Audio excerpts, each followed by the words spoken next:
بسم اللہ الرحمن الرحیم الحمدللہ رب العالمین والصلاة والسلام علی سید الانبیاء والمرسلین حبیب الہ العالمین ابی القاسم محمد صلی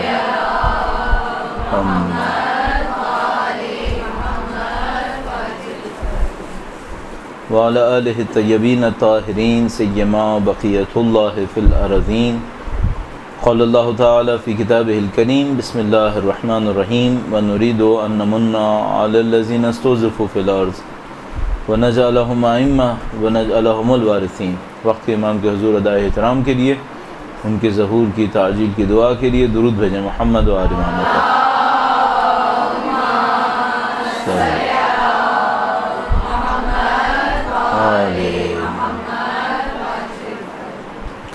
ایک بار پھر درود بھیجے گا محمد و آل محمد صلی علی عاجل پر۔ آپ اس کو بتائے گا کہ آج کے دن کا خاص موضوع کیا ہے؟ پہلے سے اناؤنس ہوتا ہے کیا؟ نہیں اناؤنس ہوتا، ٹھیک ہے، کوئی ایشو نہیں۔ ہمارے پاس جو موضوع ہے وہ معنویت کے بارے میں ہے، اور بالکل پریسائز فریز شاید جو دیا گیا اس میں تھوڑی سی تبدیلی کر رہا ہوں، اور لیکن شاید وہی ایگزیکٹ ہو، وہ یہ کہ ہم اپنی معنویت کو بہتر کیسے بنائیں۔ ٹھیک ہے، معنویت کو بہتر کیسے بنائیں، یہ ہمارا موضوع ہے کم و بیش، اور ہم اس کے اطراف میں رائز پیش کریں گے آپ کی خدمت میں۔ لیکن اس سے پہلے جیسا کہ تحقیق کا طریقہ کار ہوتا ہے، وہ یہ کہ آپ پہلے جو بنیادی موضوع کے بنیادی عناوین ہوتے ہیں، مفہومات جس کو ہم لوگ کہتے ہیں کانسیپٹس، پہلے آپ مفہوم کلیئر کر لیں، تاکہ ایسا نہ ہو کہ بعد میں آپ کے ذہن میں کچھ اور ہو، بولنے والے کے ذہن میں کچھ اور ہو، اور بات اچھی طرح کنوے نہ ہو سکے۔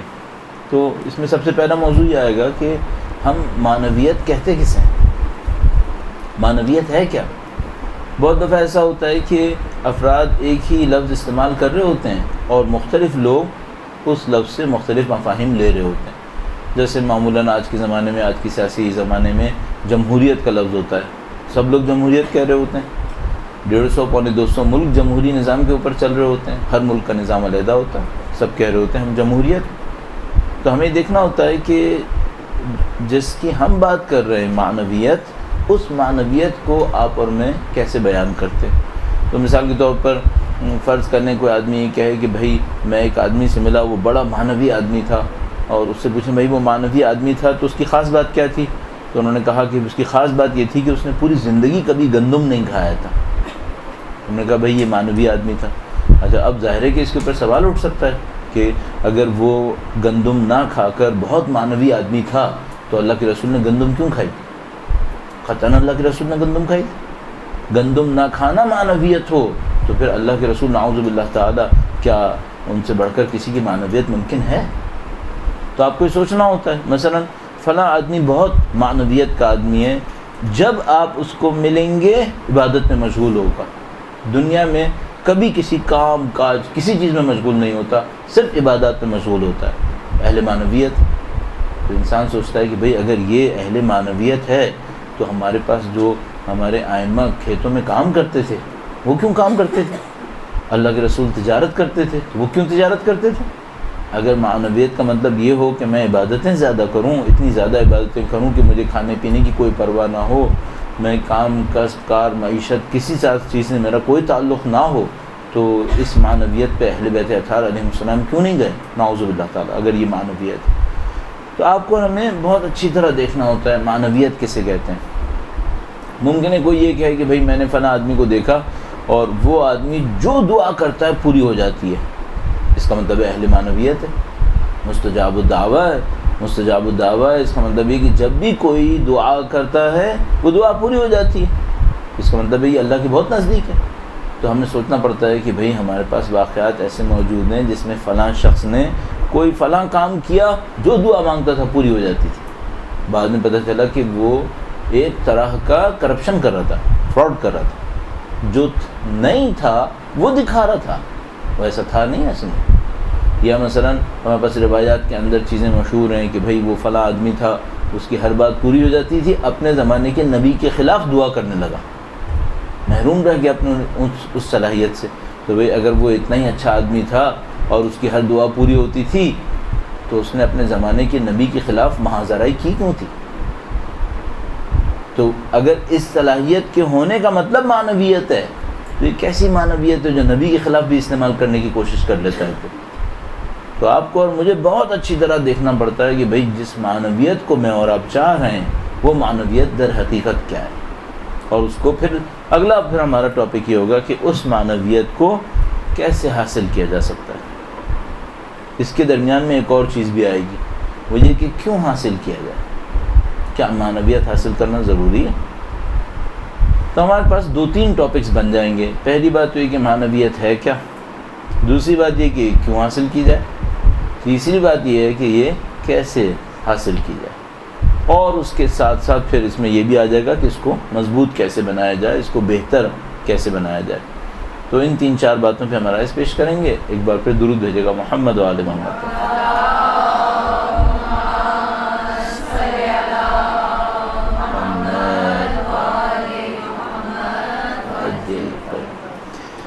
آپ نے شاید یہ دیکھا ہوگا کہ آپ کسی بھی فیلڈ کے اندر کسی مہارت کی بات کریں، کسی ایکسپرٹیز کی بات کریں، تو اس ایکسپرٹیز کے لیول سے پہلے آپ کو بہرحال ایک ابتدائی دور گزارنا پڑتا ہے۔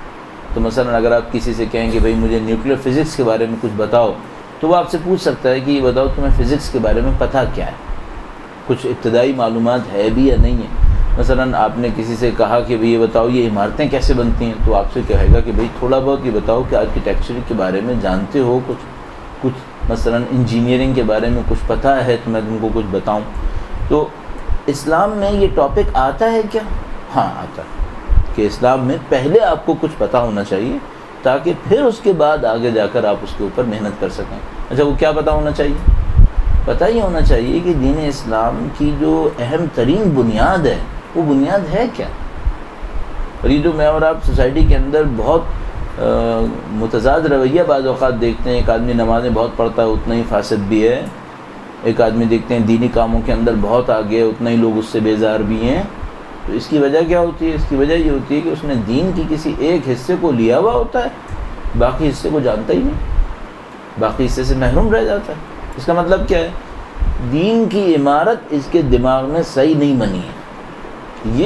یہ جو ڈائلیما ہے، کرائسس ہے، یہ ہمارے ساتھ بہت زیادہ ہے۔ دین کی پوری عمارت ایک ہے، آپ جب تک اس پوری عمارت کو اپنے ذہن کے اندر اچھے طریقے سے نہیں لائیں گے، جس کو ہم لوگ کہتے ہیں پرسیپشن آپ کا اس کے حساب سے نہیں بنے گا، اس وقت تک آپ دین کے ایک پیس پہ کام کرتے رہیں گے اور وہ رزلٹ نہیں دے گا آپ کو۔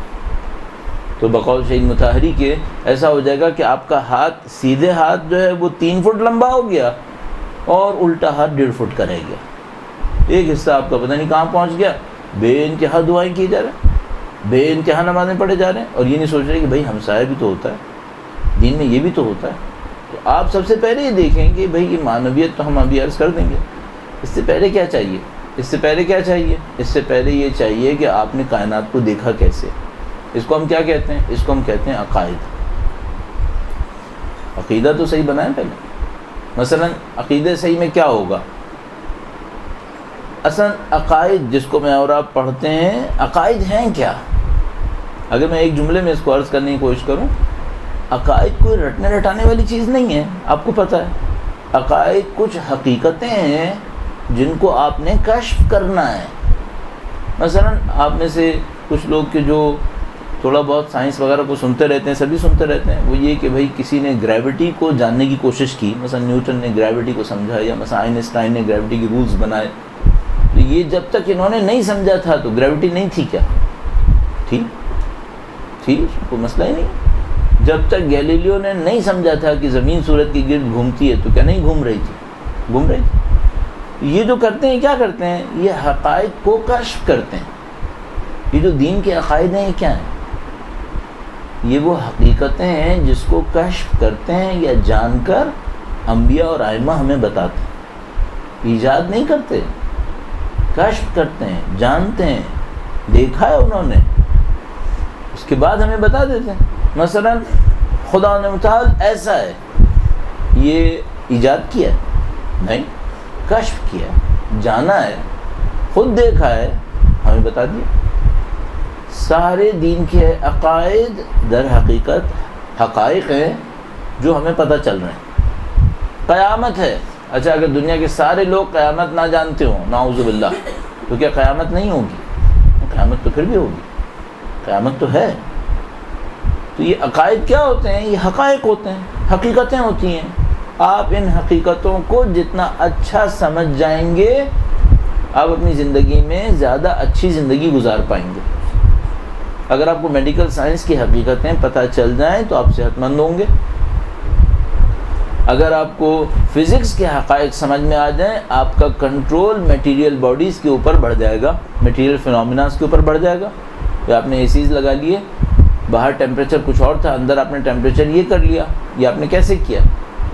آپ کو فزکس کے کچھ رولز پتہ چل گئے، آپ کو تھرمو ڈائنامکس کے کچھ رولز پتہ چل گئے، کچھ کیمیکل ری ایکشنز پتہ چلے، آپ نے ان سب کو جوڑ کر مثلا الیکٹرانکس کی کچھ چیزیں آپ نے اے سیز بنا لی۔ جاننے سے آپ کو کنٹرول بڑھ جاتا ہے، آپ اپنی منمانی بھی کر سکتے ہیں۔ دین کیا کرتا ہے؟ دین بہت سارے حقائق ہمیں بتا دیتا ہے، کہتا ہے ان سب کو جان لو، اس سے تمہاری زندگی بہتر زندگی ہو جائے گی۔ ایک مثال بس اور دوں گا پھر آگے بڑھتے ہیں، وہ یہ کہ مثلا مجھے نہیں پتا کہ لوگ خوش کیسے رہتے ہیں۔ دین بتاتا ہے کہ دیکھو کچھ بیوقوف یہ سمجھ رہے ہیں کہ دولت ملنے سے خوشی آتی، یہ مس انڈرسٹینڈنگ ہے، ایسا نہیں ہوتا۔ بہت سارے دولت مند خوش نہیں ہوتے۔ کچھ لوگ یہ سمجھ رہے ہیں کہ طاقت ملنے سے خوشی آتی ہے، اس سے بھی نہیں آئے گی۔ پھر ایک اور چیپٹر ہے، اصلا خوشی سے بڑھ کر بھی کوئی اور چیز ہوتی ہے۔ ہاں، خوشی سے بڑھ کے کیا ہوتا ہے؟ اطمینان۔ بعض اوقات خوشی ملتی ہے، سکون نہیں ملتا۔ آپ نے اپنے کسی مخالف کو کسی مصیبت میں مبتلا دیکھا، بڑے خوش ہوئے، چین آ گیا، سکون مل گیا، زندگی بھر اس سکون کے سائے میں گزر جائے گی؟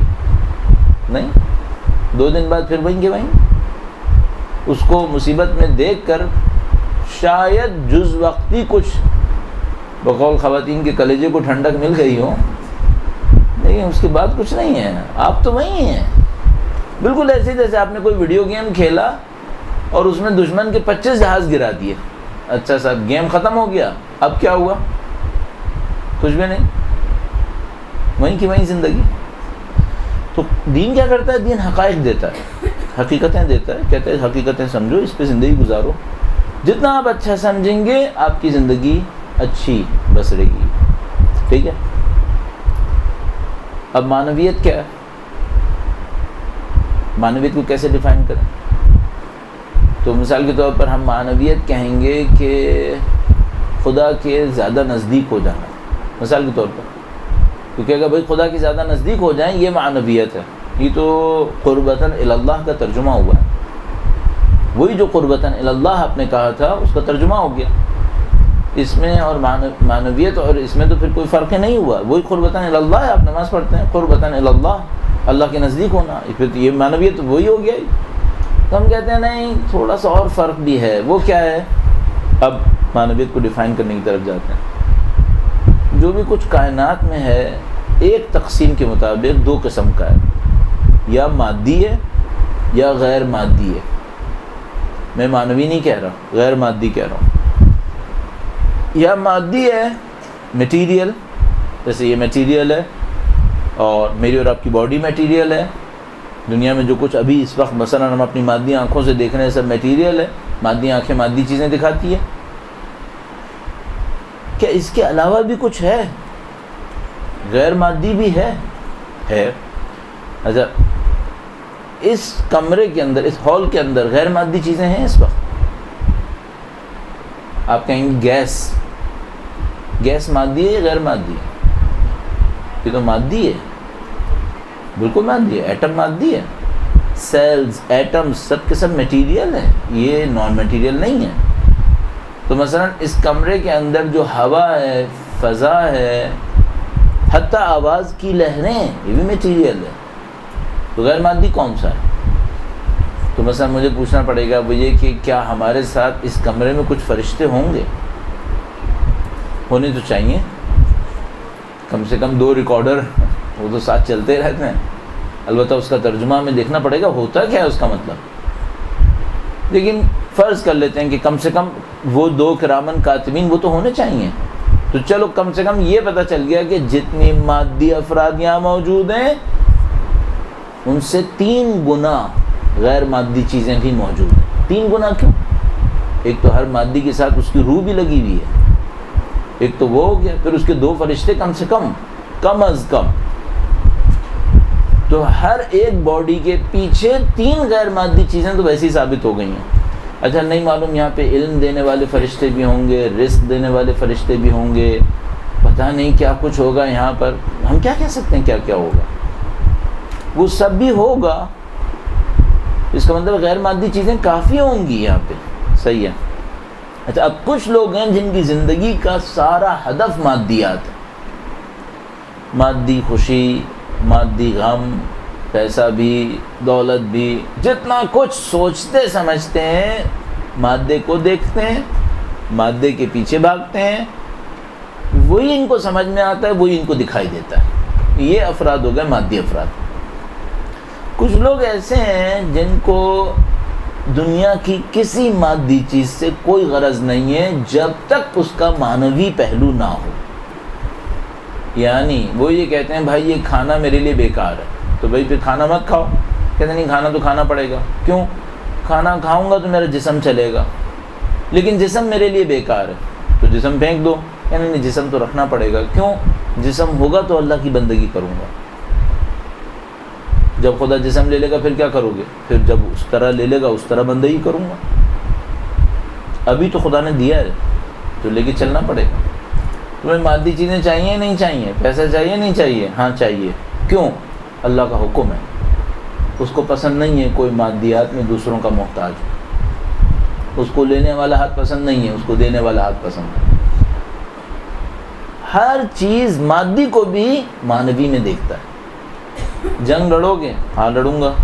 کس لیے؟ تاکہ خدا کی بندگی کا پیغام پہنچے, اللہ کی بندگی کے لیے. تو تم جس کو مارو گے وہ تو ایک انسان ہوگا. اگر خدا کا حکم نہیں ہوگا تو چونٹی کو بھی نہیں ماروں گا. کوئی چیز مادیات کے لیے نہیں ہے, بلکہ مادیات تمام کی تمام اس کے پیچھے کے لیے ہے جس کو ہم معنویات کہتے ہیں. اگر آپ صحیح پوچھیں نا, یہ معنویت ہے, یہ معنویت ہے. اچھا اب ہمارے یہاں جب معنویت کہا جاتا ہے تو سوچا کیا جاتا ہے؟ ہمارے یہاں اس طرح دیکھتے ہیں. میں نے 2-3 مثالیں دی آپ کی خدمت میں کہ بھئی اس طرح ہمارے یہاں دیکھتے ہیں. ایک اور پہلو یہ ہے, مثلا کوئی آدمی آیا, اس سے کہا کہ بھئی جیسے وہ مشہور معروف واقعات سنائے جاتے ہیں, الائچی کا دل چاہ رہا ہے. کہتا ہے یہ لو. اس نے مٹھی لی اور ہاتھ میں دے دیا, یہ لو الائچی. ہمارے یہاں اس کو معنویت کہتے ہیں. ہمارے یہاں معمول سے ہٹ کر کچھ کاموں کو کرنا, اس کو معنویت کہتے ہیں. معمول سے ہٹ کر کاموں کو کرنا, روٹین سے ہٹ جانا, اس کو ہمارے یہاں معنویت کہتے ہیں. مثال کے طور پر اگر کوئی آدمی زمین پہ بیٹھا رہے وہ اہل معنویت نہیں ہے, اور زمین سے 2 فٹ اونچا ہو جائے, یہ ہمارے یہاں اہل معنویت ہے. ہمارے یہاں معنویت یہ ہے. ہمارے معاشرے کے اندر چونکہ زیادہ تر دین کے مفاہیم میں ہمارے یہاں گہرائی نہیں ہوتی, تو ہمارے نزدیک جو معنویت ہے وہ یہ ہے کہ کوئی انسان غیر معمولی کاموں کو کرنے لگے, یہ معنویت ہے. مثال کے طور پر میں کسی کے سامنے آیا اور اس نے مجھ سے کہا کہ صبح کو تم نے جو کھایا بتاؤں, تو میں کیا کہوں گا؟ بڑا معنویت, بڑی معنویت. کیا معنویت ہے؟ یہ تک بتا سکتا ہے صبح میں نے کیا کھایا تھا. ٹھیک ہے. اچھا اب میں تھوڑا سا اس کے اوپر کنسنٹریٹ کرتا ہوں. یہ جو روٹین سے ہٹ کر کاموں کو کرنا ہے, کیا یہ صرف خدا کی بندگی کی دلیل ہوتی ہے؟ کیا یہ صرف خدا کی بندگی ہے؟ تو اس کو تھوڑا سا ہم کلیئر کر لیتے ہیں تاکہ ہم معنویت کی اس غلط تصور سے تھوڑا سا باہر آ سکیں. درود بھیجے گا محمد و آل محمد.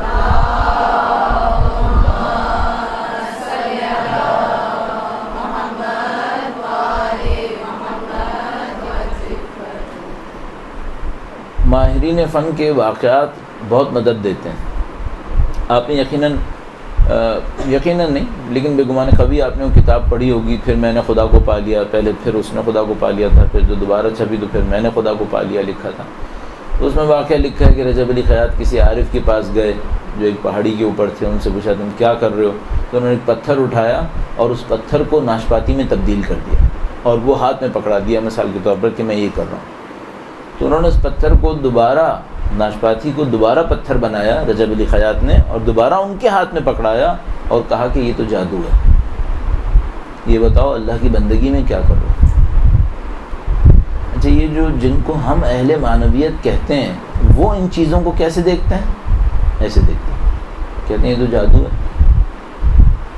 کیا مطلب یہ تو جادو ہے؟ بھائی خدا کے نزدیک ہوگا تو یہ کرے گا نا. وہ کہتے ہیں نہیں، ضروری نہیں ہے، یہ تو کوئی بھی کر سکتا ہے، یہ کوئی بھی کر سکتا ہے. یہ کیا مطلب کوئی بھی کر سکتا ہے؟ ہاں کر سکتا ہے. کیسے؟ اس کے اپنے 10 راستے ہیں، غلط صحیح 10 راستے ہیں اس کے، جس میں ایک میں خدا ہوگا باقی کسی میں خدا نہیں ہوگا. ہاں یہ ہو جائے گا. تو مثال کے طور پر کیا ایسا ہو سکتا ہے کہ میں کسی کا مستقبل کا حال دیکھ کے بتا دوں؟ ہاں ہو سکتا ہے. بغیر معنویت کے، بغیر خدا سے نزدیک ہوئے؟ ہاں ہو سکتا ہے. یہ کیسے ہوتا ہے؟ کیا اس کے لیے کالا جادو کرنا پڑتا ہے؟ ہندو بننا پڑتا ہے؟ نہیں، ضروری نہیں ہے. مسلمان رہتے ہوئے بھی کیا جا سکتا ہے. یہ کیسے ہو سکتا ہے؟ مسلمان رہوں، یہ بھی کر لوں، تب بھی خدا نہ ملے؟ ہاں یہ ہو سکتا ہے. کیوں؟ یہ بالکل ایسے ہی ہے جیسے ڈسپلن اثر کرتی ہے. مسلمان ڈاکٹر لکھ کے دے پھر اثر کرتی ہے؟ نہیں. کافی ڈاکٹر لکھ کے دے پھر بھی ڈسپلن اپنا اثر کرتی ہے. کچھ پریکٹسز ایسی ہیں جس کے نتیجے میں کچھ غیر معمولی چیزیں ہو جائیں گی. کیا قطعاً یہ مطلب ہوگا کہ خدا ملا؟ نہیں. چونکہ آپ نے یہ کیا ہے اور جو کوئی بھی یہ کرے گا تو یہ ہو جائے گا. اس کا یہ مطلب نہیں ہے کہ آپ کو خدا ملا ہے. اس کا مطلب کیا ہے؟ غیر معمولی چیزیں آپ انجام دیتے رہیے، اس کی خاطر اگر کر رہے ہیں تو یہ خود ایک شرک ہے. خود ایک شرک ہے. کیا مطلب؟ آپ کو خدا نہیں چاہیے، آپ کو یہ غیر معمولی چیزیں چاہیے، کرتے رہیے. مثال کے طور پر کوئی نماز شب اس لیے پڑھے کہ جو نماز شب پڑھتا ہے اس کے چہرے کے اوپر حسن بڑھ جاتا ہے. پڑھ لے گا تو حسن بڑھے گا؟ ہاں بڑھے گا. خدا ملے گا؟ نہیں. کیوں؟ اس نے حسن مانگا تھا، اسے وہ مل گیا. اب باقی کیا ملے؟ کیوں ملے؟ آپ جو ڈیمانڈ کریں گے وہ ملے گا. تو کوئی کہے چلو مجھے حسن بھی مل جائے، خدا بھی مل جائے. آیا خدا شریک قبول کرتا ہے؟ پارٹنر ایکسیپٹ کرتا ہے کیا؟ نہیں. خدا اتنا عجیب پارٹنر ہے، جیسے ہی کوئی 2 کے لیے کرتا ہے کہتا ہے سب اسی کا. پارٹنر ایکسیپٹ نہیں کرتا. تو اگر کوئی شخص یہ کہے کہ میں نماز شب اس لیے پڑھوں کہ میرا حسن بڑھے، حسن بڑھ جائے گا، لیکن خدا کا جو قرب ملنا چاہیے تھا وہ نصیب نہیں ہوگا. یہ علیحدہ معاملہ ہے کہ شاید کثرت سے پڑھنے کی وجہ سے حسن کی خواہش دماغ سے نکل جائے. یہ ہو سکتا ہے. مثلا کوئی یہ پڑھے، سوچے کہ اگر میں جھوٹ نہیں بولوں گا تو مجھے مستقبل کی خبریں ملنا شروع ہو جائیں گی. ہاں ایسا ہو سکتا ہے. اگر کوئی شخص جھوٹ نہ بولے، بالکل نہ بولے، تو اسے بہت کچھ سمجھ میں آنا شروع ہو جائے گا. ممکن ہے کوئی اسی کی خاطر جھوٹ نہ بولے اور اسے سمجھ میں آنا شروع ہو جائے، اور کچھ عرصے سمجھنے کے بعد اس کو پتہ چل جائے کہ یہ چیزیں کسی کام کی نہیں ہیں.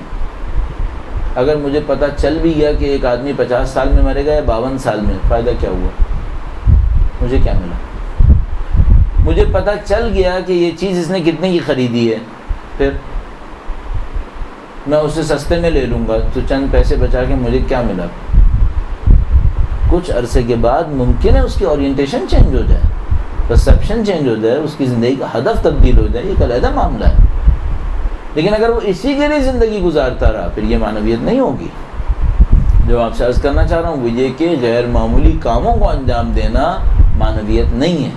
تو پھر آپ ممکن یہ کہہ سکتے ہیں کہ بھائی جو لوگ معنویت کے ماہرین ہیں وہ غیر معمولی کام کرتے ہیں ایک علیحدہ معاملہ ہے. ہدف یہ نہیں ہے، اس کے لیے عبادت نہیں کرتے. اگر وہ اس کے لیے عبادت کریں تو انہیں یہ چیزیں ملیں گی، لیکن پھر خدا نہیں ملے گا. جو خدا چاہتا ہے وہ نہیں ہوگا. تو آپ کو اپنے ذہن کے اندر فوراً یہ دیکھنا ہوتا ہے کہ بھئی یہ جو غیر معمولی چیزیں ہوتی ہیں ممکن ہے کہ یہ کسی معنویت کی دلیل بنے اور ممکن ہے کسی معنویت کی دلیل نہ بنے، صرف اس بات پہ دلیل بنے کہ اس آدمی نے کچھ اچھے کام، اور غلط طریقے سے بھی ہو سکتا ہے، غلط طریقے سے بھی ہو سکتا ہے، تو اس آدمی نے کچھ کام کیے ہیں، ممکن ہے صحیح طریقے سے کیے ہوں، ممکن ہے غلط طریقے سے کیے ہوں، اور اسے کچھ صلاحیتیں مل گئی ہیں۔ پھر معنویت کیا ہوئی؟ معنویت یہ ہوئی کہ آپ نے اپنی زندگی کے ہدف کو ان اہداف میں تبدیل کر دیا جن کے لیے خدا نے آپ کو خلق کیا۔ اصل معنویت یہ، آپ کی زندگی کا ہدف وہ ہدف ہے جس کے لیے خدا نے آپ کو خلق کیا ہے۔ آپ کی زندگی میں راستہ وہ راستہ ہے جس پر خدا نے چلنے کا حکم دیا ہے۔ اصل معنویت یہ ہے۔ اب اس میں معجزے ملیں گے یا نہیں ملیں گے؟ کوئی بالآخر ہم سے کہے چلو ٹھیک ہے میں یہ معنویت لینے کو تیار ہوں، مجھے کچھ ملے گا یا نہیں ملے گا؟ تو یہی جو خواہش ہوگی یہ اس بات پہ دلیل ہوگی کہ معنویت کلیئر نہیں ہے، معنویت کلیئر نہیں ہے ابھی سے پھر دنیا چاہیے، اس کو پھر لوگ چاہیے۔ سب سے پہلا کام جس کو اپنی معنویت پہ کام کرنا ہے، معنویت کے پرسیپشن کو صحیح کرے، معنویت کے تصور کو صحیح کرے کہ بھائی معنویت غیر معمولی کام دکھانا نہیں ہے، معنویت صرف عبادتیں کرنا نہیں ہے، معنویت صرف ریاضتیں کرنا نہیں ہے، معنویت ان سب کے پیچھے زندگی کو خدا کی خاطر گزارنا ہے، ان اہداف کے لیے گزارنا ہے جن پر خدا نے چلنے کا حکم دیا ہے۔ اور یہ جو باقی چیزیں ہوتی ہیں، مثلا فلاں نشان اس کے چہرے پر ایسا ہے، فلاں فنو ہے، یہ تو کسی بھی چیز کی دلیل نہیں ہے، کسی بھی چیز کی دلیل نہیں ہے۔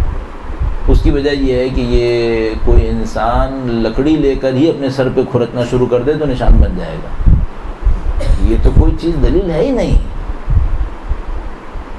تو آپ تمام چیزوں کو صحیح ذہن کے ساتھ لے کر چلیں تو پھر آپ کے سامنے معنویت کا ایک صحیح تصور بنتا ہے، اور اس تصور کے نتیجے میں آپ کو پہلا اسٹیپ کیا لینا ہوگا؟ پہلا اسٹیپ یہ لینا ہوگا کہ خدا نے خلق کیوں کیا ہے۔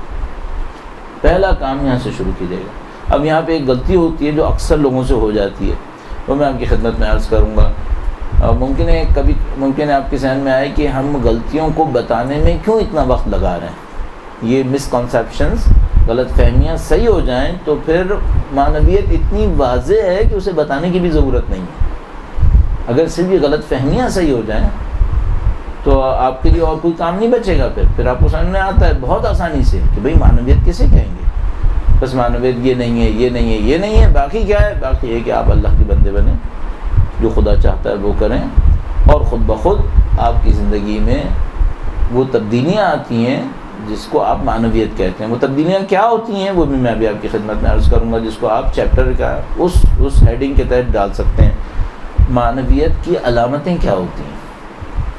اگر کوئی واقعی معنویت کی طرف جا رہا ہو، مثلا مجھے اس سے کوئی سروکار نہیں، دنیا جا رہی ہے نہیں جا رہی، مجھے سروکار یہ ہے کہ میں جا رہا ہوں یا نہیں جا رہا ہوں، اور نہ اس لیے کہ میں لوگوں کو بتا سکوں کہ میں کتنا اہل معنویت ہوں جو ریاکاری ہے، صرف اس بات کو جاننے کے لیے کہ میں خدا کے صحیح راستے پر ہوں یا نہیں ہوں، تو اس کی علامتیں کیا ہوں گی؟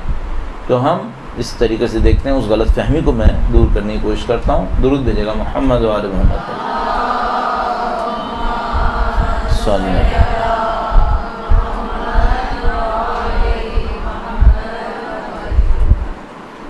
معنویت کے بارے میں جو غلط فہمی ہمارے ذہن میں آتی ہے، ہم بعض عرفاء کی زندگی کو دیکھتے ہیں، مثال کے طور پر جیسے آج کے زمانے میں آیت اللہ بہجت علی اللہ مقامہ، ان کی زندگی کو دیکھتے ہیں، یا مثلا اور دوسرے جو آج کے زمانے موجود ہیں ان میں سے کچھ کی زندگیوں کو دیکھنے کے بعد ہم ان کی زندگی کے بعض کارناموں کو جو غیر معمولی تھے انہیں دیکھتے ہیں۔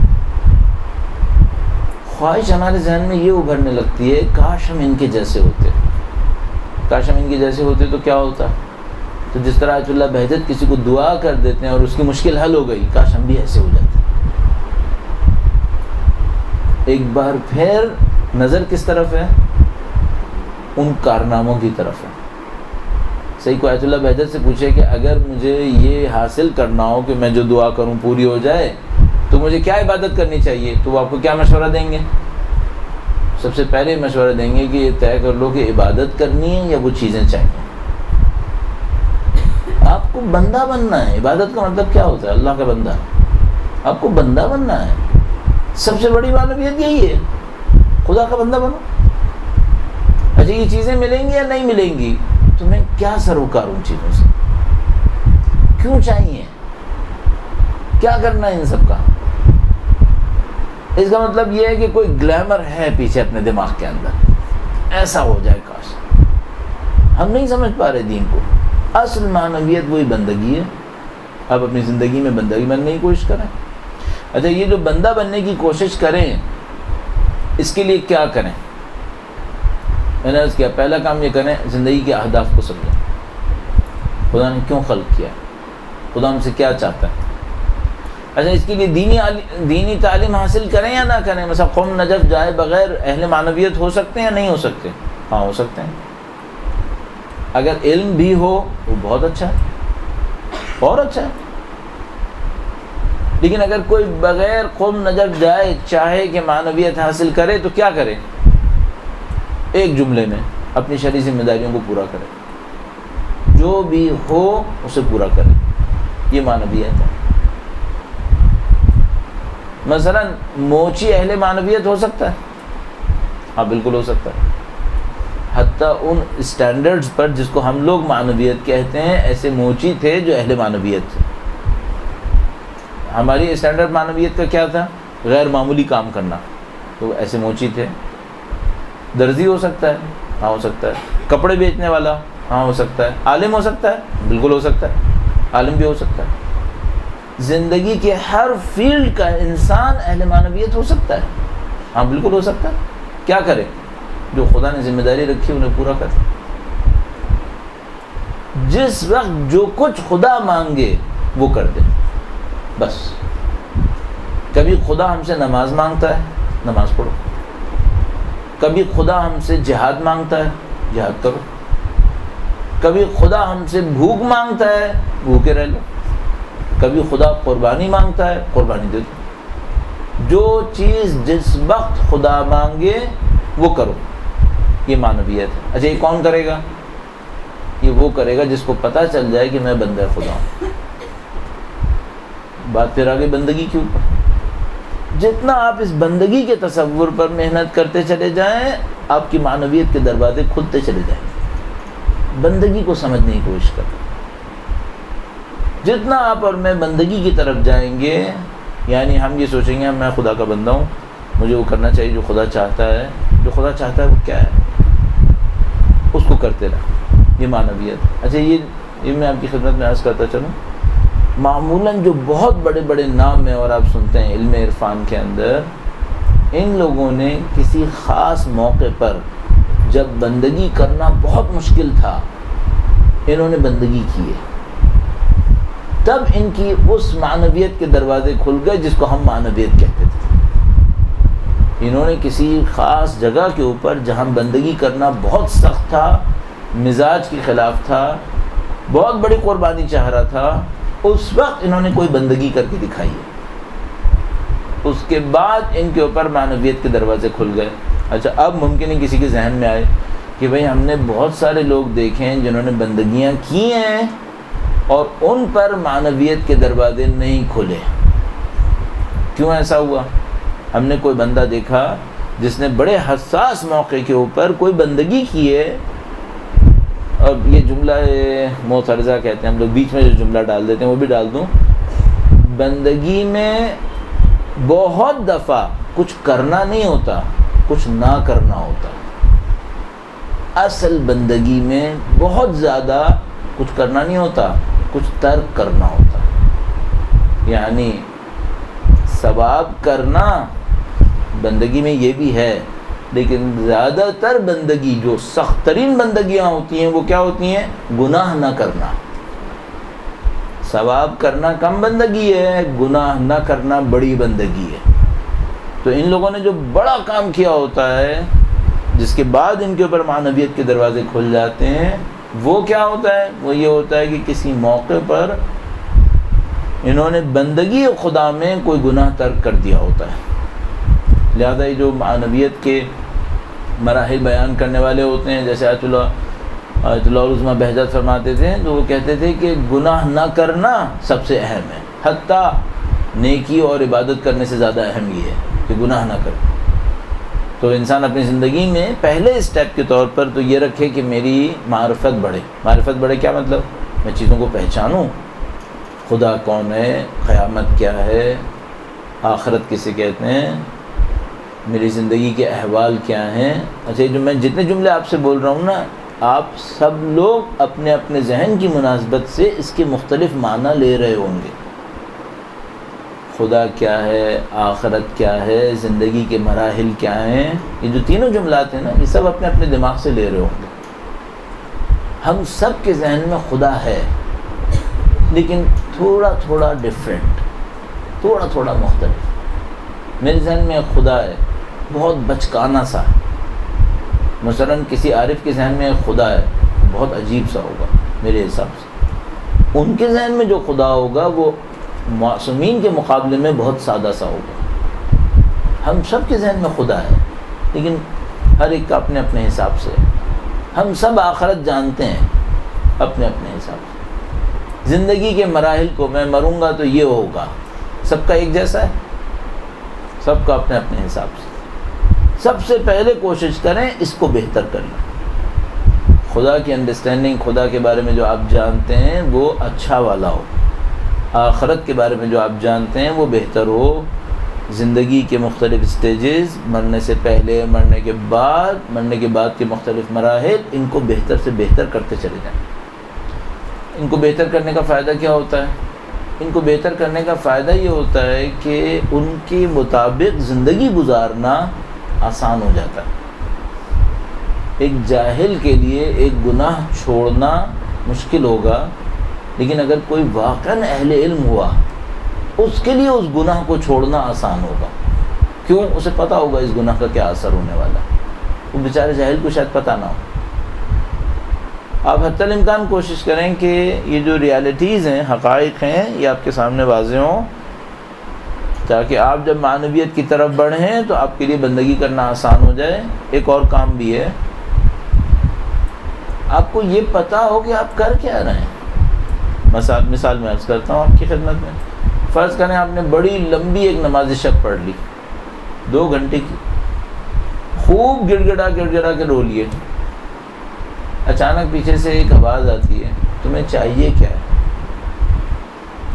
آپ کہیں گے میں چاہتا ہوں اچھی سی نماز شب پڑھوں جس میں خوب رہوں، تو وہ تو رو لیے نا، اب کیا چاہیے؟ آپ کو کیا چاہیے؟ پھر ایسا ہو جائے کہ میں اڑنے لگوں، کیا چاہیے آپ؟ یہ آپ کے لیے کلیئر ہو کہ آپ کو کیا چاہیے؟ ایسا نہ ہو آپ بے ہدف عبادتیں کرتے رہ جائیں۔ اگر میں روزانہ کی نماز وقت پہ پڑھوں، اچھے طریقے سے پڑھوں، پوری توجہ سے پڑھوں، تو کیا چاہیے پھر میں لوگوں کو یہ بتا سکوں کہ تم نے کیا چھپایا ہے، بس یہی چاہیے۔ پھر ایک جادو چاہیے، ایک جادوگر کو جادو چاہیے ایک راستے سے، آپ کو جادو چاہیے ایک اور راستے سے۔ آپ اپنے ذہن میں بہت اچھی طرح جانتے ہو آپ کو چاہیے کیا ہے۔ مثال کے طور پر آپ مجھ سے کہہ سکتے ہیں چلو یہ بھی بتا دیں بھی کیا چاہیے، تو مثال کے طور پر میں یہ سوچوں گا خدا نے مجھے اس دنیا میں کمالات کے حصول کے لیے بھیجا ہے، تزکیہ نفس کے لیے بھیجا ہے، یہ عبادتیں کروں گا تاکہ میں تزکیہ نفس کے اندر کسی اچھے مقام پہ پہنچوں۔ تزکیہ نفس کسے کہتے ہیں؟ میری برائیاں ختم ہوتی چلی جائیں، میری اچھائیاں بڑھتی چلی جائیں، میرے اندر خدا کی صفات کی جھلک نظر آنا شروع ہو جائے۔ اگر وہ عالم ہے تو میں بھی اہل علم ہو جاؤں، اگر وہ غفور ہے میں بھی لوگوں کو بخشوں، اگر وہ کریم ہے میں بھی کرامت اور شرافت دکھاؤں، وہ رزاق ہے میں بھی رزق دوں، وہ عادل ہے میں بھی عدل کروں، خدا کی صفات میرے اندر آئے، یہ ہدف ہے۔ تو نماز کیوں پڑھی ہے؟ تاکہ ان صفات کا میرے اندر آنا اللہ کی بندگی کی وجہ سے آسان ہو جائے، یہ اس لیے۔ تو پیسے کیوں کمانا چاہتے ہو؟ اس کی وجہ یہ ہے کہ خدا نے مجھے رزاق بنانا ہے، بھکاری نہیں بنانا، فقیر اس نے صرف مجھے اپنا بنانا، بندوں کے سامنے فقیر نہیں بنانا۔ تو کبھی مانگنا بھی تو پڑتا ہے. جب خدا کہے گا تو مانگوں گا, جب خدا حکم دے گا کہ یہ مانگو مانگوں گا, جس سے کہے گا اس سے مانگوں گا. انسانوں کے سامنے سکوں کے لیے ہاتھ کیوں اٹھانا؟ آپ کی انڈرسٹینڈنگ صحیح ہونی چاہیے سب سے پہلے. آپ کو پتا آپ کر کیا رہے ہیں. اور یہ صرف عبادت کا معاملہ نہیں ہے, یہ زندگی کے ہر کام میں ہونا چاہیے, ہر کام میں. کہ بھئی آپ موچی کیوں بنے تھے, آپ درزی کیوں بنے تھے, آپ انجینئر کیوں بنے تھے. جو بھی آپ کا جواب ہو وہ خدا تک پہنچے, بندگی تک پہنچے. سب سے پہلے یہ کریں. اس کے بعد کیا کریں؟ اس کے بعد ہر حالت میں اپنی ذمہ داری کو سمجھنے کی کوشش کریں. اس وقت آپ کی ذمہ داری کیا ہے؟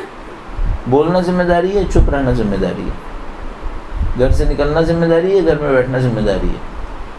جو شرعی ذمہ داری ہے وہ کرو. جو دین مانگے کر لو.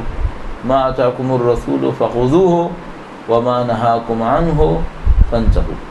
جو دیں وہ لے لو, جس سے منع کریں اس سے باز آ جاؤ. یہ دین, اس سے آپ کی معنویت بنے گی. معنویت بنے گی کیا ہوگا؟ میں نے آپ کی خدمت میں عرض کیا, آپ کے اندر تزکیہ نفس ہوگا, آپ اس طریقے سے آگے بڑھیں گے. تو کچھ نہ کچھ سلپ کرتے ہوئے ہم اس پر بھی آ گئے کہ معنویت کیسے بنائیں. یہ تو چند جملے آپ کی خدمت میں عرض کیے. آپ پہلے حقائق کو سمجھیں, کائنات کو سمجھنے کی کوشش کریں. اس کے جس کو ہم لوگ کہتے ہیں ڈائنامکس, یہ چیز یوں ہو تو یہ ہو جاتا ہے, وہ یوں ہو تو یہ ہو جاتا ہے, اس کو سمجھنے کی کوشش کریں. اگر ایک انسان عبادتیں کرے ریاکاری کے لیے تو کیا ہوتا ہے آپ کو پتہ ہونا چاہیے.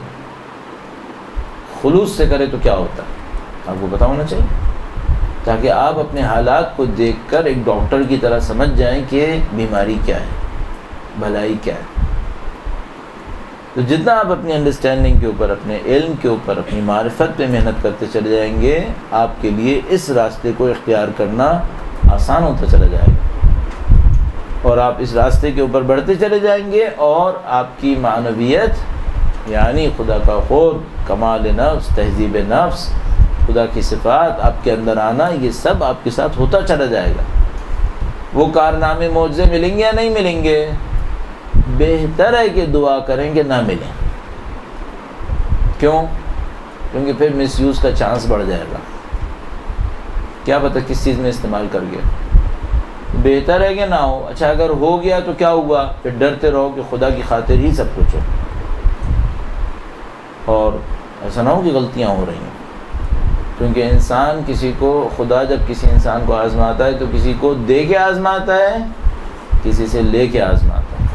تو ایسا نہ ہو کہ مجھے دے کے آزمائے, کہ مثلا میں اس کو دے دیتا ہوں, اب دیکھتا ہوں کیا ہوگا. اور ایک اور بات سمجھ میں آتی ہے مجھے, کون سی آزمائش آسان ہوگی, دے کے آزمائے یا لے کر آزمائے؟ دیکھیں مختلف رائے ہو سکتی ہیں, اور یہ رائے اس لیے ہو سکتی ہیں کہ ہر انسان کا فریم مختلف ہے. کچھ انسانوں کو خدا دے دے, ان کے لیے آزمائش سخت ہے. کچھ انسانوں سے خدا لے لے, ان کی آزمائش سخت ہے. تو خدا آزماتا اسی سے ہے جو اس کے لیے آسان ہو. تو اگر میں وہ انسان ہوں جس کو دولت مل جائے تو گمراہ ہو جائے گا, تو خدا مجھے کس سے آزمائے گا؟ غربت سے. کیوں؟ اس کو پتہ ہے دولت دے دوں گا تو ویسے ہی گمراہ ہو جائے گا, تو مجھے غربت سے آزمائے گا. کیوں؟ وہ میرا آسان امتحان ہے. وہ مجھے آسان امتحان میں ڈالتا ہے, مجھے مشکل امتحان میں نہیں ڈالتا. اس کو پتہ ہے میں مشکل امتحان میں جاؤں گا میرے فیلئر کا چانس زیادہ ہے. ہم لوگ ان باتوں پہ خوش نہیں ہیں. ہم لوگ خدا سے اپنی مرضی مانگتے ہیں. ہم مثال کے طور پر میں عبادت کروں گا تو خدا سے کیا چاہوں گا کہ خدا یہ کمال تو مجھے مل ہی جائے. اچھا ایک اور بات بھی ہے, کمال نہ دے آخرت کے لیے بہتر ہے اس ٹائپ کے کمالات, یا کمال دے دے آخرت کے لیے بہتر ہے؟ شاید نہ دے بہتر ہے. کیوں؟ سارا ثواب آخرت میں ملے گا, سارا ثواب آخرت میں ملے گا. اچھا ایک اور بات بھی ہے, کچھ چیزیں ایسی ہوں گی جن کا خود بخود رزلٹ کچھ کمال ہوگا, وہ خود بخود ملتا رہے گا. وہ خود بخود ملتا رہے گا، تو وہ تو خواہ نخواہ ملنا ہی ہے، لیکن آپ اس کے پیچھے نہیں جا سکتے۔ آپ جائیں گے تو آپ کی زندگی پھر معنویت نہیں ہے، بلکہ ان چیزوں کی بندگی کہلائے گی۔ اب اس ٹاپک پہ آ جاتے ہیں، آخری ٹاپک کے طور پر، کہ اگر معنویت کے راستے پہ چلیں تو نشانی کیا ہونی چاہیے۔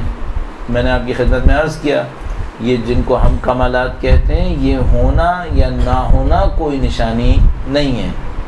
یہ غلط آدمی کے پاس بھی ہو سکتی ہیں، یہ صحیح آدمی کے پاس بھی ہو سکتی ہیں، ان کا ہونا یا نہ ہونا کوئی نشانی نہیں ہے۔ پھر کیا چیز نشانی بن سکتی ہے؟ شاید نشانی یہ بنے گی کہ اگر زندگی کے فیصلوں میں خدا ٹاپ پر ہے تو یہ نشانی ہے معنویت کی۔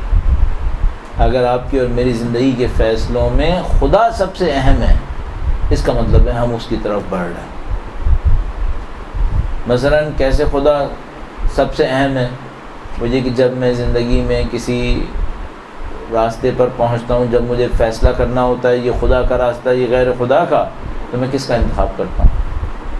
اگر میں واقعاً خدا کے راستے پر چلتا ہوں، چاہے مجھے میرا دل نہ چاہے، تب میں کہہ سکتا ہوں کہ ہاں یہ اچھی نشانی ہے۔ اچھا، اس میں خطرات کتنے ہیں؟ اگر کوئی معنویت کے راستے پہ چلتا ہے، اسے کتنے خطرات کا سامنا کرنا پڑتا ہے؟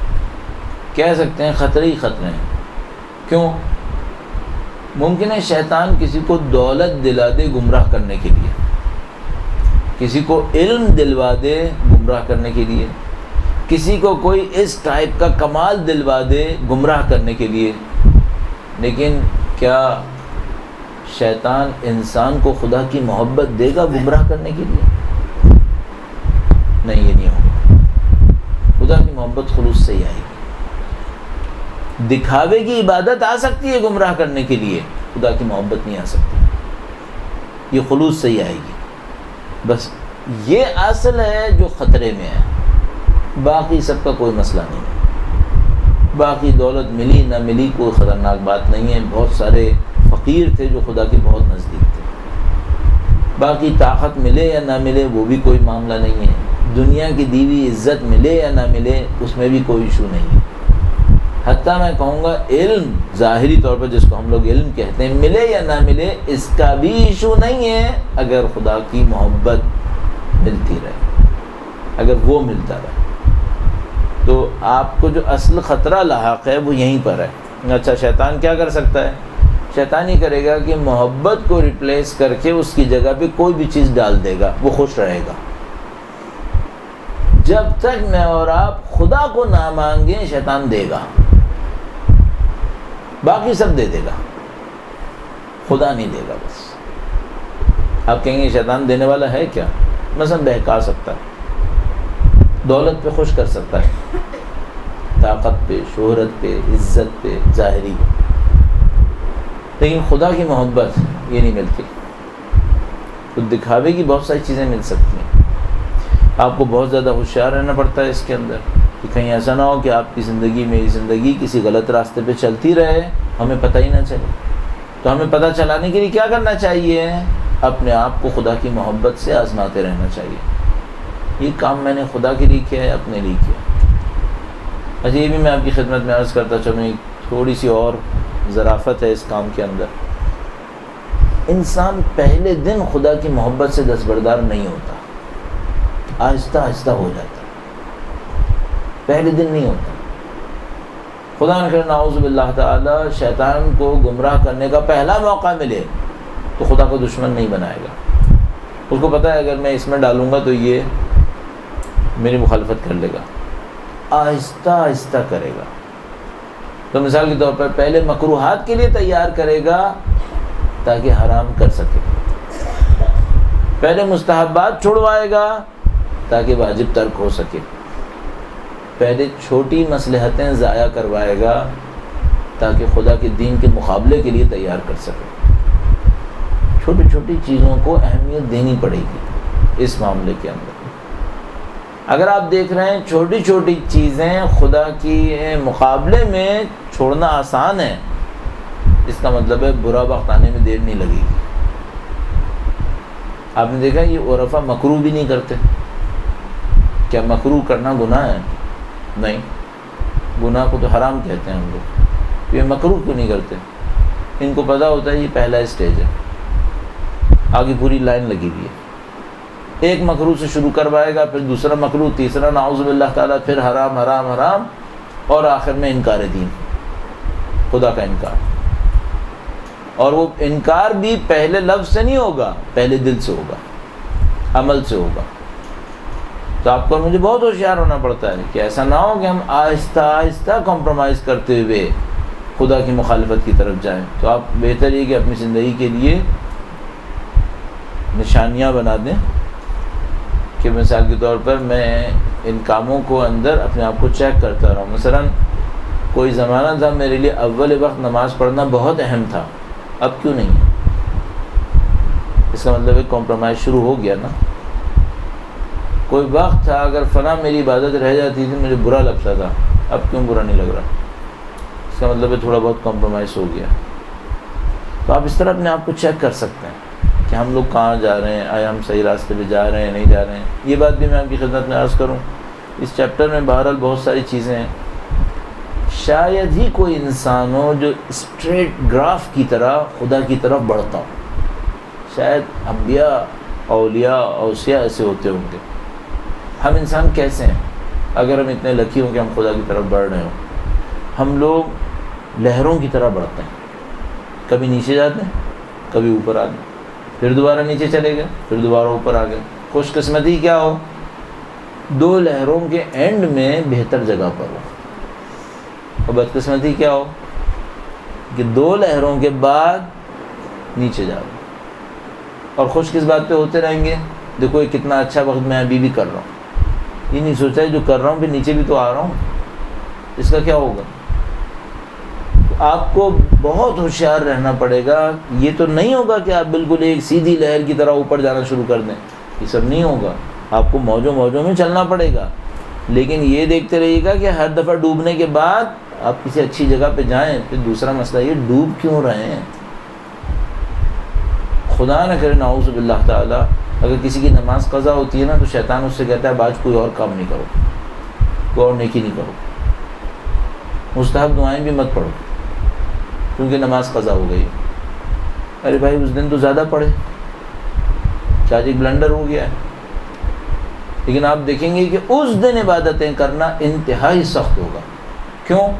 اس دن شیطان سوچ رہا ہوگا اس کی نیچے جانے کا ٹائم ہے، اس کو بالکل زمین کے اندر گاڑ دوں تاکہ سر ہی نہ اٹھا سکے. پھر آپ کو اس دن لڑنا ہوتا ہے کہ نہیں نیچے جانا ہے، نیچے کیوں جاؤں؟ لڑیں آپ اپنے آپ سے. تو ایک حربہ مجھے سمجھ میں آتا ہے جس سے انسان اپنے آپ کو ہمیشہ سطح پہ رکھ سکتا ہے، ڈوبنے سے بچا لے. وہ کیا؟ شیطان کے سامنے تسلیم نہ ہو، لڑتے رہے، آخر وقت تک کچھ کوشش کرتے رہے. ٹھیک ہے نماز قضا ہوئی نا، ٹھیک ہے غلط ہوا، بہت غلط ہوا، ہمت مت ہارو، کوشش کرو. خدا کریم ہے، خدا غفور الرحیم ہے. خدا مجھے دھکے دے کے نہیں نکالے گا، میں خود نکل جاؤں تو نکل جاؤں. خدا نہیں نکالے گا. واپس آئے، توبوا الی اللہ، اللہ کی طرف واپس آؤ. خدا کو پتہ ہے کہ تم کٹو گے لیکن خدا پھر بھی کہتا ہے واپس آؤ.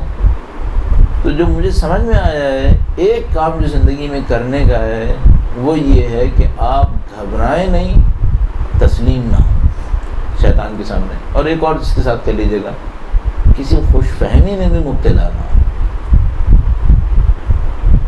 دونوں کو ساتھ لے کے چلیں. نمبر ایک، اپنے کسی اچھے کام پر خوش فہمی میں مبتلا مت ہوئیے گا، اس سے بہتر دنیا میں کرنے والے لاکھوں کروڑوں پڑے. نمبر دو، اپنے کسی غلط کام پر نا امید مت ہوئیے گا، خدا کریم ہے. دوسرا مسئلہ یہ کہ خدا کو چھوڑ کے جاؤں گا کہاں؟ ٹھیک ہے میں نے گناہ کیا لیکن جاؤں گا کہاں؟ رشتہ ناطے تو نہیں توڑ سکتا، خدا ہے. ان دونوں کو ساتھ لے کر چلیں، تسلیم نہ ہو. اچھا اس میں ایک اور چیز سمجھ میں آتی ہے، جن لوگوں کو اپنے فن سے محبت ہوتی ہے نا وہ مختلف لوگ ہوتے ہیں. جو کمائی کی خاطر کرتے ہیں وہ مختلف ہوتے ہیں. مثلا جو مجھے سمجھ میں آیا ابھی تک پروفیشنلز کو دیکھ کر، مثلا ایک آدمی بڑھئی کا کام کرتا ہے، لکڑی کا کام کرتا ہے، ایک وہ کرتا ہے جو لکڑی سے کمانا چاہتا ہے، اور ایک وہ کارپینٹر ہوتا ہے جو اپنے کام کو پسند کرتا ہے۔ یہ جو اپنے کام کو پسند کرتا ہے یہ زیادہ کمائی سے خوش نہیں ہوتا، یہ زیادہ اچھے کام سے خوش ہوتا ہے۔ مثلا ایک موقع کے اوپر کارپینٹر ہوگا، آپ اس سے کہیں یہ بناؤ میں تم کو اتنے پیسے دوں گا، وہ کام دیکھے کہے گا یہ کسی اور سے کروا دو۔ اب آپ لاکھ پیسے بڑھاتے ہیں، یہ بڑھا لیتے ہیں، کہتے ہیں نہیں میں نہیں کر رہا، کیوں؟ کہتے ہیں یہ میں کرتا رہتا ہوں، اس میں میرے لیے کوئی مزہ نہیں ہے، کوئی بڑا کام بتاؤ، کوئی کام بتاؤ، ڈھنگ کا کام بتاؤ۔ اس آدمی کو پیسے نہیں چاہیے، اسے کام چاہیے۔ آپ اپنے آپ کو ایسے بنائیں آپ کو خدا کی بندگی میں لطف آئے، آپ کا نفس اندر سے پش کرے کچھ کرو، خدا کے لیے کچھ کرو، چھوٹی چیز پہ خوش مت ہو، یہ کہ 4 نمازیں پڑھنی خوش ہو کے بیٹھ گئے، نہیں کچھ اور کرو۔ تو کیا اس کی اہمیت نہیں ہے؟ اہمیت تو ہے، لیکن یہ تو میں کر رہا ہوں اور آگے جاؤں۔ جو اچھا کام کرنے والا ہے، اپنے کام سے عشق کرنے والا ہے، وہ اپنے آپ کو بہتر سے بہتر دیکھنا چاہتا ہے۔ ایک پینٹنگ بناتا ہے پھر یہ نہیں سوچتا بس یہ ماسٹر پیس بن گیا معاملہ ختم، کہتے ہیں نہیں اور بناؤں گا اس سے بہتر۔ تو آپ اگر میں اور آپ یہ 2-3 ٹپس پکڑ لیں، نمبر 1 تسلیم نہ ہو، کچھ نہ کچھ کر، چاہے گناہ ہوا ہے کچھ بھی ہوا ہے، تسلیم نہیں ہونا ہے، سرنڈر نہ کریں۔ آج قرآن کریم نہیں پڑھ سکے کوئی بات نہیں، کل زیادہ پڑھو، رات کو سونے سے پہلے پڑھو، موقع نکال کے پہلے یہی کر دو، تسلیم مت ہو۔ کیوں؟ ایک دفعہ آپ نے آپ کو شیطان کے دھارے پہ چھوڑ دیا تو یہ تو کفر تک لے کے جائے گا، کفر سے کم پہ نہیں چھوڑے گا یہ۔ نمبر 1 تسلیم نہ ہو، نمبر 2 خوش فہمی میں مبتلا مت ہو۔ ایک دن کوئی اچھا کام کر لے ان سمجھتے پتہ نہیں کیا تیر مار لی، کروڑوں انسان اس سے بہتر کر۔ تسلیم نہیں ہو، خوش فہمی میں مبتلا نہ ہو۔ نمبر 3 بہتر سے بہتر کی تلاش بنائیں، اس سے بہتر کیا ہو سکتا ہے۔ اچھا ان کاموں میں کیا چیز مدد دیتی ہے؟ 2-3 چیزیں مدد دیتی ہیں، وہ میں آپ کی خدمت میں جلدی سے جلدی کی کوشش کرتا ہوں کہ عرض کر دوں۔ درود بھیجے گا محمد و آل محمد پر۔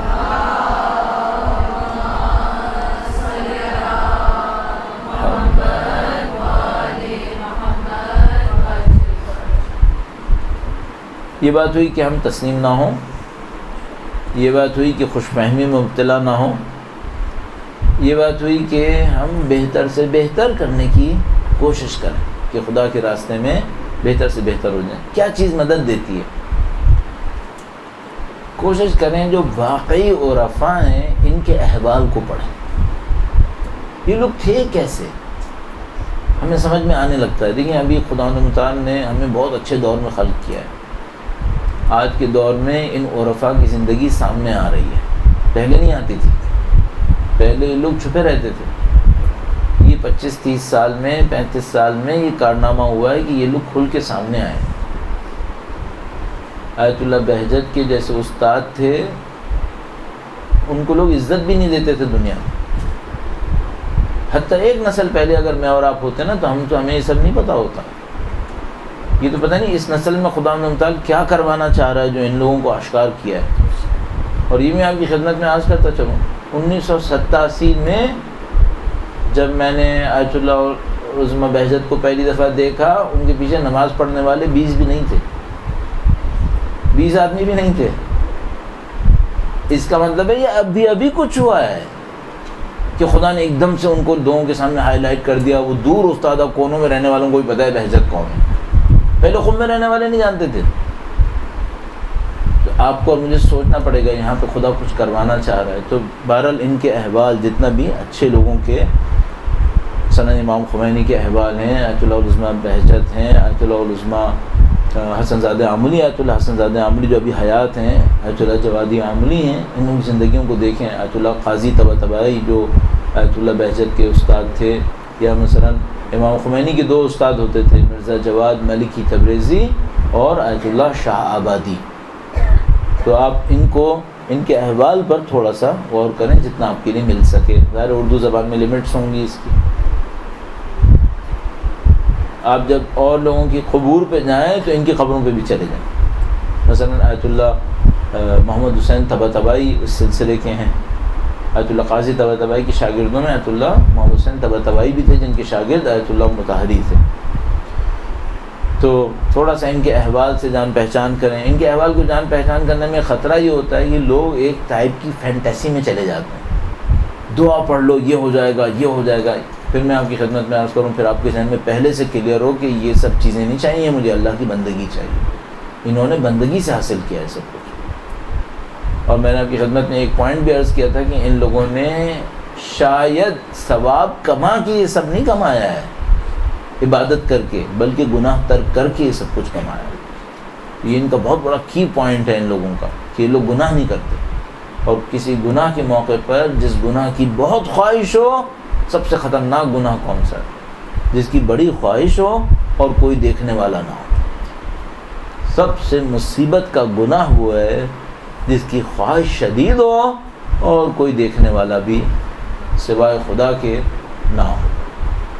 اس سے کوئی بچ جائے وہ بڑا آدمی ہے، وہ بڑا آدمی، کیونکہ اس نے پھر خدا کے لیے اپنے آپ کو محفوظ کیا. اس میں استغفر اللہ ربی واتوب الیہ کام خراب ہو، اس میں کام خراب ہے. اس سے کوشش کر لیں تو آپ کو ان کے حالات کو پڑھنے کے بعد مدد ملتی ہے کہ بھئی ان لوگوں نے کیسی زندگی گزاری ہے، ان کے اسٹینڈرڈز کیا تھے. ظاہر ہم وہ نہیں ہیں، لیکن بہرحال کوشش کی جا سکتی ہے.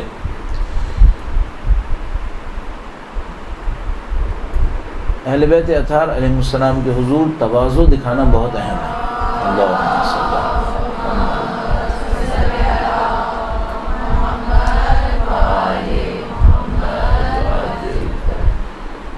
ایک وہ تواضع ہوتا ہے، انکساری ہوتی ہے اس خاندان کے سامنے کہ جو ہم لوگوں کی خاطر کرتے ہیں یا عادت کے تحت کر دیتے ہیں.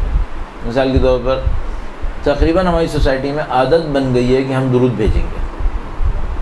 تقریباً ہماری عادت بن گئی ہے کہ ہم جب مثال کے طور پر کوئی کام کرنے کی کوشش کریں گے تو بسم اللہ الرحمن الرحیم کہیں گے. بہت ساری چیزیں ہم لوگ عادتوں میں کر رہے ہیں. آپ اپنی انکساری کو، اپنے خلوص کو پوری دیانتداری کے ساتھ صرف ان کی خاطر انجام دے رہے ہیں. یہ خلوص اور یہ انکساری آپ کی جو ان کے سامنے ہوگی یہ آپ کے کام آ سکتی ہے. اس پر توجہ دیتے رہیے. تیسری بات جو مجھے سمجھ میں آتی ہے، پہلی بات میں نے عرض کی اور رفع کے احوال کے اوپر غور کریں، ان کے واقعات پر. دوسری بات عرض کی اہل بیت اطہار کے حضور انکساری تواضع دکھائیے، اور یہ خالص ہونا چاہیے، کسی اور کی خاطر نہیں ہونا چاہیے. تیسری بات سمجھ میں آتی ہے خدا کے پسے ہوئے بندوں کی مدد کرنا. یہ انسان کی معنویت کے لیے بہت اہم ہے. خدا کی دنیا میں کچھ کمزور بندے ہیں، کچھ پسے ہوئے لوگ ہیں، مشکلات میں مبتلا ہیں. اگر کوئی صرف خدا کی خاطر ان کی مدد کرے، اور برا نہیں مانے گا یہ میں عرض کرتا چلوں، صرف انسان نہیں جانوروں کی بھی، اس پر بھی معنویت ملے گی. آپ خدا کی سمجھ بڑھیں گے، حتیٰ جانوروں کی. تو اس کے اوپر اگر ہم اور آپ محنت کرنا شروع کر دیں، اور ظاہر ایک کام ہم نے دکھاوے کے لیے نہیں کرنا ہے، یہ خلوص کے ساتھ کرنا ہے کہ ہم خدا تعالیٰ کے مظلوم انسانوں کی کوئی نصرت کر دیں، اور وہ انتہائی خلوص کے ساتھ کریں، اپنے لیے نہ ہو اور صرف خدا تعالیٰ کی خاطر ہو، تو اس سے ہماری معنویت پہ بہت اچھا اثر پڑ سکتا ہے. معنویت کے لیے سب سے نقصان دہ چیز کیا ہونی چاہیے؟ ریاکاری، دوسروں کو بتانا، دوسروں کو دکھانا. کسی اور کو نہ دکھانا، مثلا خود اپنے آپ کو دکھانا، تو اس کو میں کیا کہہ سکتا ہوں؟ خود پسندی. میں سمجھ رہا ہوں میں نے بہت بڑا کام کر لیا. خود پسندی. یہ دو بلائیں معنویت کے لیے انتہائی مہلک ہو سکتی ہیں.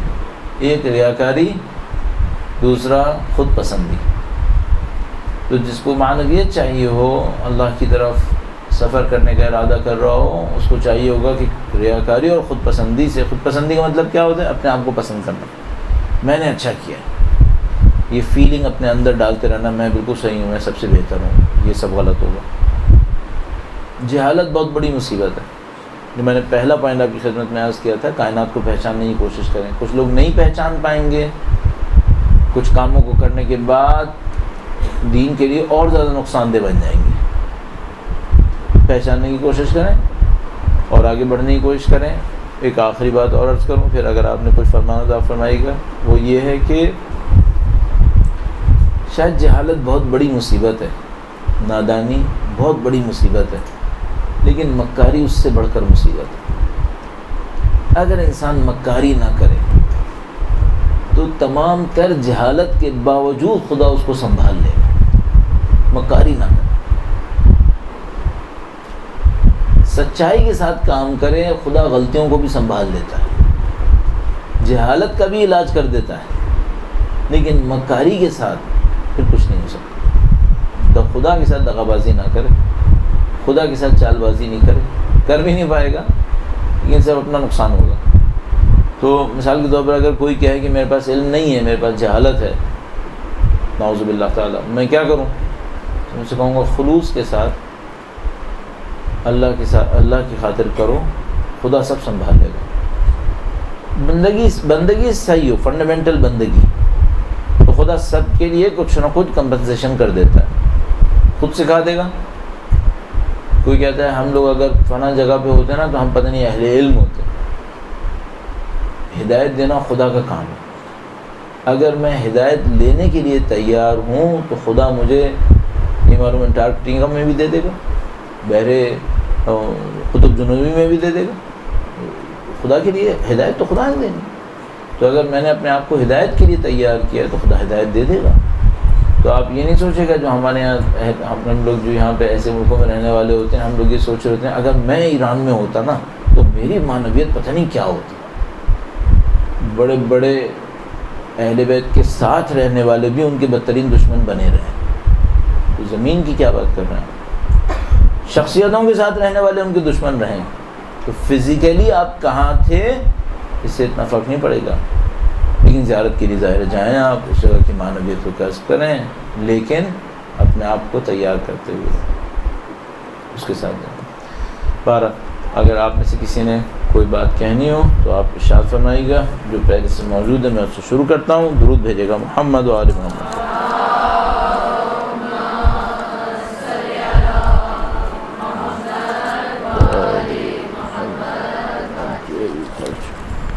ایک بار پھر درود بھیجے گا محمد و آل محمد۔ کہاں سے؟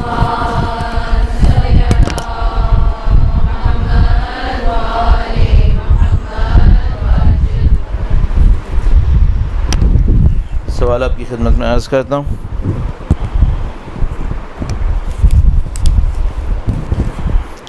ایک سوال تھا کہ اگر اچھا کام کرنے کے بعد خوشی محسوس ہو اندر سے تو کیا یہ بھی خود پسندی ہے؟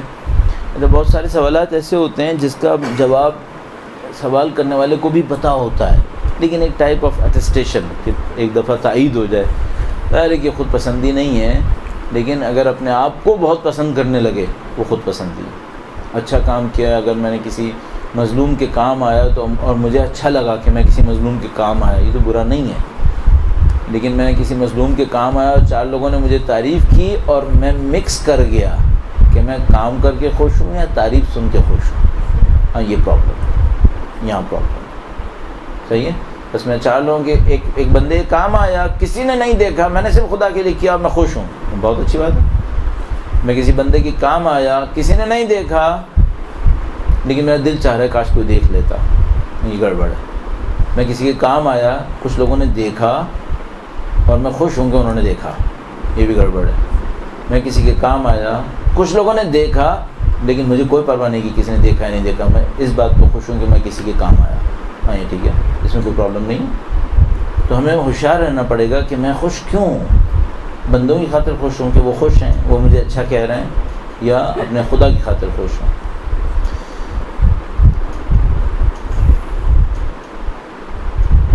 لکھا ہے آج کل معنویت کے نام پہ جو کھیل تماشے ہو رہے ہیں، کیا ایسا نہیں کہ حضرت سلیمان علیہ السلام کا دور جادو والا دوبارہ آ رہا ہو؟ نہیں معلوم، کہہ سکتے ہیں کہ اس ٹائپ کی کوئی چیز دوبارہ ہو رہی ہو، لیکن یہ میرا اپنے خیال ہے کہ شاید ہر دور میں ہوتا ہے ایسا کہ دین کے نام پر کچھ لوگ دوسرے لوگوں کو بیوقوف بنا رہے ہوتے ہیں۔ جو مجھے سمجھ میں آیا آج کے دور میں جو دین کے دشمن ہیں ان کی ایک اسٹریٹجی ہے جو مجھے سمجھ میں آتا ہے، وہ یہ کر رہے ہیں کہ جو بھی دین کے نام پر فائدہ مند چیز ہو اس کی ایک کاپی لے آتے ہیں جو نقصان دہ ہوتی ہے۔ مثلا عبادتیں کرنا دین کے نام پر فائدہ مند چیز ہے تو وہ ایک مصنوعی عرفان لے آئیں گے۔ دین کے نام پر تبلیغ کرنا اچھی چیز ہے تو وہ ایک مصنوعی تبلیغ لے آئیں گے۔ دین کے نام پہ جہاد اچھی چیز ہے، ایک مصنوعی جہاد لے آئیں گے۔ وہ یہ کر رہے ہیں، کنٹینیوس یہی کر رہے ہیں۔ تو ہمیں اس پہ ہوشیار رہنا پڑے گا کہ دین کے مفاہیم ہمارے لیے کلیئر ہوں تاکہ ہم کسی ایسی مصنوعی چیز کے اندر گرفتار نہیں ہو جائیں۔ دیکھیں عرفا کی زندگی کے احوال کی کوئی کتاب، کوئی اردو ترجمہ میں کوئی کتاب ہو تو اس کا نام بتا دیں۔ حقیقت یہ کہ مجھے بہت زیادہ اچھا اس کے بارے میں علم نہیں ہے، اور شاید یہ ہم لوگوں کی ایک کوتاہی ہے، کیونکہ ہم لوگوں کو خود فارسی آتی ہوتی ہے تو ہم لوگ فارسی کی کتابیں پڑھ لیتے ہیں اور اس کو پڑھنے میں مزہ بھی آتا ہے، وہ اوریجنل ہوتی ہے۔ تو اردو کی کتاب پڑھنے میں شاید اتنا زیادہ لطف اس وجہ سے نہیں آتا کہ وہ اس کی ایک اصلی زبان میں پڑھ سکتے ہیں، عربی میں یا فارسی میں، تو یہ ہماری کمی ہوتی ہے۔ تو آپ اگر مارکیٹ میں جائیں اور وہاں پہ آپ کوشش کریں تو پھر آپ کو کچھ کتابیں مل سکتی ہیں، اور نہیں ملے تو اچھا ہے، کم سے کم آپ اپنے اندر طلب تو رکھیں۔ کم سے کم کچھ ویب سائٹس وغیرہ کے اندر میں نے سنا ہے کہ آپ کچھ کوششیں کر رہے ہیں کہ وہ انگلش میں بھی یا اردو میں مختلف چیزیں آتی ہیں۔ صحیح ہے۔ انہوں نے کہا کہ مکاشفہ کسے کہتے ہیں؟ کیا کسی عام آدمی کو مکاشفہ ہو سکتا ہے؟ اچھا، مکاشفہ کا جو لفظ ہے وہ عربی کے لفظ کشف سے لیا گیا ہے۔ کشف کیا مطلب ہے؟ کسی حقیقت کا کھل جانا، کشف۔ جیسے مثلا آپ نے ایک چیز کے اوپر کوئی رومال رکھا اور اس رومال کو اٹھا دیا تو وہ چیز کشف ہو گئی جو آپ نے چھپا کے رکھی تھی۔ اچھا، وہ جو چیز کشف ہوتی ہے وہ کبھی اچھی ہوتی ہے کبھی بری ہوتی ہے۔ مثلا کسی گندی چیز کے اوپر آپ نے کوئی رومال رکھا ہے، وہ اٹھایا، وہ کشف ہوئی لیکن خود چیز بری تھی، اور کبھی کشف ہوتی ہے تو اچھی چیز آتی ہے۔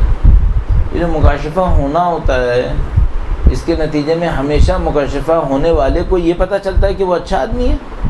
نہیں، بعض اوقات مکاشفہ ہوتا ہے اس کو اور کیا پتہ چلتا ہے کہ جس کے لیے مکاشفہ ہوا ہے وہ اچھا آدمی نہیں ہے، اس نے کوئی غلطی کی ہے۔ اچھا، بہرحال کچھ بھی ہوا، یہ جو مکاشفہ ہوا یہ اس بات پہ دلیل نہیں ہے کہ وہ خدا کا اچھا بندہ ہے۔ کہہ سکتے ہیں اس بات پہ دلیل ہے کہ خدا اس کی اصلاح چاہ رہا ہے، یہ کہہ سکتے ہیں خدا اس کی اصلاح چاہ رہا ہے۔ کیوں اصلاح چاہ رہا ہے؟ ممکن ہے اس کا کمال نہ ہو، اس کی ماں نے اس کے لیے دعا کی کہ خدا اس کو ہدایت دے دے۔ اس ہدایت کو دینے کے لیے اس کے لیے ایک مکاشفہ ہوا، اور مکاشفہ نے کیا سمجھایا کہ تم پاگل ہو، احمق ہو۔ مثلا ایک آدمی مکاشفے میں دیکھتا ہے کہ وہ گدھا ہے، صحیح ہے، مکاشفہ ہونا اچھی بات نہیں ہے؟ ہاں اچھی بات ہے۔ کیا دیکھا ہے؟ کہ میں گدھا ہوں۔ کیوں دیکھا ہے؟ شاید خدا کو اس کی کوئی چیز پسند آئی ہے تو یہ چاہ رہا ہے یہ بتا دے کہ تم انتہائی احمق ہو، تم غلطیاں کر رہے ہو۔ شاید اس کے والدین نے اس کے لیے کوئی دعا کی ہے، اس لیے اس کے لیے مکاشفہ ہو گیا۔ ہم لوگوں کو چیمپئن بننے پہ اتنی خوشی کیوں ہوتی ہے؟ ایسا جس کسی کو کچھ نظر آ جاتا ہے وہ 25 لوگوں کو بتاتا ہے مجھے یہ نظر آیا تھا، اس کا مطلب کیا ہے؟ کہ خدا کے لیے نہیں کر رہا۔ خدا کے لیے کرتا ہے دوسروں کو بتاتا ہے۔ اگر خدا نے اس کو کوئی چیز بتائی تو اس لیے بتائی کہ دوسروں کو بتاتا پھر، وہ بھی اپنے نام سے لگا کے بتاتا ہے۔ آیا اہل مکاشفہ یہ کرتے ہیں؟ ایک بھی نہیں ایسا کرتا، کوئی ایک بھی ایسا نہیں کرتا۔ یہ سب مس انڈرسٹینڈنگ ہے، جو ہمارے یہاں کوئی چیز دیکھ لیتے ہیں اس کے بعد سب کو بتاتے ہیں میں نے یہ کیا، اس کے بعد وہ جملہ کہتے ہیں البتہ میں کچھ بھی نہیں ہوں، میں کچھ بھی نہیں ہوں۔ کیا بیوقوفی ہے! کس کو بیوقوف بنا رہے ہیں؟ خدا کو بیوقوف بنا رہے ہیں۔ اگر تم کچھ بھی نہیں ہو، تم نے صرف خدا کے لیے کیا تھا، بتا کیوں رہے ہو؟ میں ہدایت لینے کے لیے بتا رہا ہوں۔ اچھا، گلی میں کھڑے ہوئے آدمی سے ہدایت لینے کے لیے بتا رہے تھے، کیا ہے ناقص؟ جو کچھ ملا اس کو بھی ضائع کر لیا۔ بہت ہوشیار رہنا پڑے گا، یہ ہمارے لیے ایک تباہی ہے جو ہمارے اوپر آ سکتی ہے۔ لکھا ہے کہ کیا کسی گھریلو خواتین جن کی عبادات بھی واجب تک محدود ہوں سچے خواب آ سکتے ہیں؟ کیا ان خوابوں پر اعتبار کر لینا چاہیے؟ ایک تو یہ کہ سچا خواب کسی کو بھی آ سکتا ہے، وہ کوئی ایشو نہیں ہے۔ فرعون کو آیا تھا نہیں آیا تھا؟ تو سچا خواب دلیل ہے کہ میں اچھا آدمی ہوں، تو فرعون کو بھی آیا تھا۔ جو میں نے بھی آپ کی خدمت میں عرض کیا، مکاشفہ ہونا کسی چیز کی دلیل نہیں ہے، فرعون کو بھی ہوا تھا۔ تو یہ سچے خواب سب کو آ سکتے ہیں، یہ جو ہماری انڈرسٹینڈنگ ہے یہ صحیح نہیں ہے۔ بالکل ایسے ہی جیسے میرے اوپر ڈسپلن نے اثر کیا، اب میرا بخار اتر گیا، اس لیے اس کا مطلب میں بہت مومن ہوں۔ یہ ڈسپلن ہے، ڈسپلن کسی پہ بھی اثر کر سکتی ہے، مومن پہ اور فاسق پہ بھی۔ ممکن ہے آپ نے کوئی ایسا کام کر لیا ہو جس سے آپ کو سچا خواب مل جانا چاہیے، اس سے کچھ ثابت نہیں ہوگا کہ آپ کی بندگی بھی اچھی تھی یا نہیں تھی۔ جو میں نے ابھی ٹیبلٹ کی مثال میں کہا، ایک دوائی ایک اثر کر رہی ہے، تو ان کے اوپر دل خوش مت کریں اپنے، اس پہ اپنے آپ کو خوش مت کریں، فضول بات ہے۔ آپ کو خوش کس بات پہ ہونا چاہیے؟ آپ اللہ کی بندگی میں کوئی کام کریں۔ وہ بھی میں نے اتنی تفصیل سے آپ کی خدمت میں عرض کیا کہ لوگوں کے کہنے پہ خوشی نہیں ہونی چاہیے، اس پہ ہونی چاہیے میں ایک امتحان میں مثلاً کامیابی حاصل کر گیا، اور اس کی خوشی کی خلوص کی علامت کیا ہوگی؟ کسی کو بتائیں گے نہیں، آپ کیوں بتائیں گے؟ اور اگر ایسا ہوتا بھی ہے کہ مثلاً جیسے علامہ محمد حسین طباطبائی علیہ مقامہ جیسے لوگ کچھ علم عرفان کے اندر استاد، وہ اپنے کسی شاگرد کو کچھ سکھانے کے لیے کچھ بتاتے بھی ہیں تو پہلے اسے 10 دفعہ شرطیں لگاتے ہیں کہ جب تک میں زندہ ہوں تم نے نہیں بتانا کسی کو، انہیں دنیا سے کوئی سروکار نہیں ہے۔ تو ہمیں یہ سب کچھ دیکھنا پڑے گا۔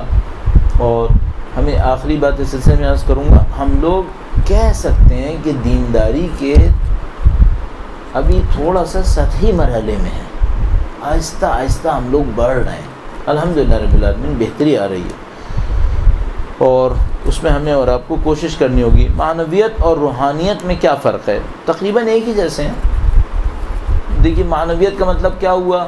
ہم نے کہا کہ مادی کے مقابلے میں معنوی ہو گیا، مادی کے مقابلے میں معنوی، روحانی بھی اسی کو کہتے ہیں۔ البتہ ظاہر ہے روحانی کے اندر ایک اعتبار سے روح سے اٹیچمنٹ زیادہ اثر دکھا رہی ہے، اور معنویت کے اندر بھی وہی ہے، مادے غیر مادے کے بارے میں گفتگو ہو رہی ہے۔ جب ہم معنویت کہتے ہیں تو غیر مادی چیز، اور روحانیت کہتے ہیں تو اس کا مطلب ہے جس چیز کا روح سے تعلق ہے، اور معمولاً روح کسے کہتے ہیں؟ وہی غیر مادی کو، تو نزدیک آ جاتی ہیں دونوں چیزیں، معنویت بھی اور روحانیت بھی۔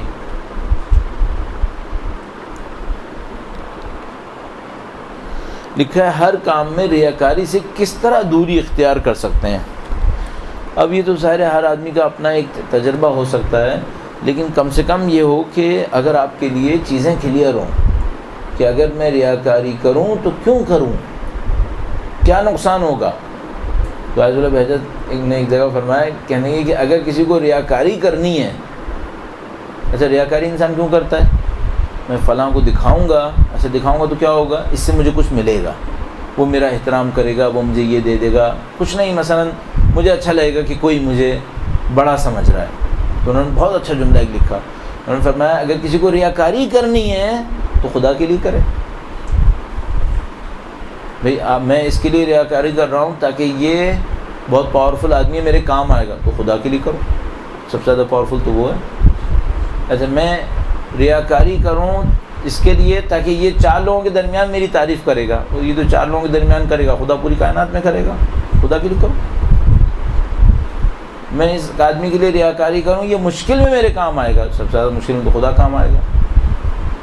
تو انہوں نے فرمایا کہ اگر ریاکاری کرنی ہے تو بی لاجیکل، عقل سے کام لو، خدا کے لیے کرو۔ اور خدا ان تمام چیزوں میں جن کے لیے تم دوسروں کی طرف دیکھ رہے ہو، خدا آگے ہے، تو ریاکاری اچھے لگا کر کرو۔ اور ظاہر اسی کو ہم خلوص کہتے ہیں کہ انسان، پھر وہ ریاکاری نہیں ہے، در حقیقت خلوص ہے کہ انسان اللہ کے لیے کرے اس کام۔ یہ آپ کے سامنے ہے۔ البتہ اس میں ہم نے کچھ دعاؤں کا یا مثلا زیارات کا یا عبادات کا تذکرہ کم کیا، اور ہم نے فنڈامنٹلز کے اوپر زیادہ بات کی، اور ان تمام کا ظاہر ہے کہ اثر ہے، قرآن کریم کی تلاوت ہے، دعائیں ہیں، زیارات ہیں، ان سب کا اپنا اپنا اثر ہے، اور ان سب میں بہت ساری پریکٹسز ہیں، بہت سارے اعمال ہیں کہ اگر آپ یہ کریں تو یہ ہو جائے گا، یہ کریں تو یہ ہو جائے گا، یہ سب باتیں ہیں، لیکن میں اس کو بعد میں دیکھتا ہوں، پہلے اس کو دیکھ رہا ہوں کہ پہلے تصور ہمارے نزدیک کلیئر ہو جائے کہ بھئی ہم کیا کر رہے ہیں، معنویت کیسے ہوتی ہے، کسے کہتے ہیں، اور اپنی کریکشن کرتے رہیں، اپنی اصلاح کرتے رہیں، تو اس سے انشاءاللہ امید ہے کہ ہم اور آپ صحیح راستے پہ چل سکیں گے، اہل بیت اطہار علیہ السلام کی نصرت طلب کریں گے۔ تو مثلا سب سے زیادہ معنویت اگر کہیں سے مل سکتی ہے تو وہ انہی کے ساتھ ہے۔ دعائے صحت کے لیے درخواست کی ہے، تمام مومنین و مومنات اور چند اسامی کے ساتھ خداوند متعال سے دعا کرتے ہیں، اے پاک پروردگار ان مرضا کو، بیماروں کو اور باقی بیماروں کو بحق اہل بیت اطہار علیہ السلام شفاء عاجل و کامل نصیب فرمائے انشاءاللہ۔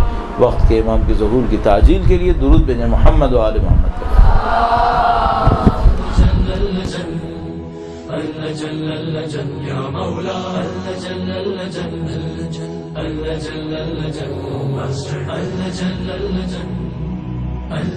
يا صاحب السماء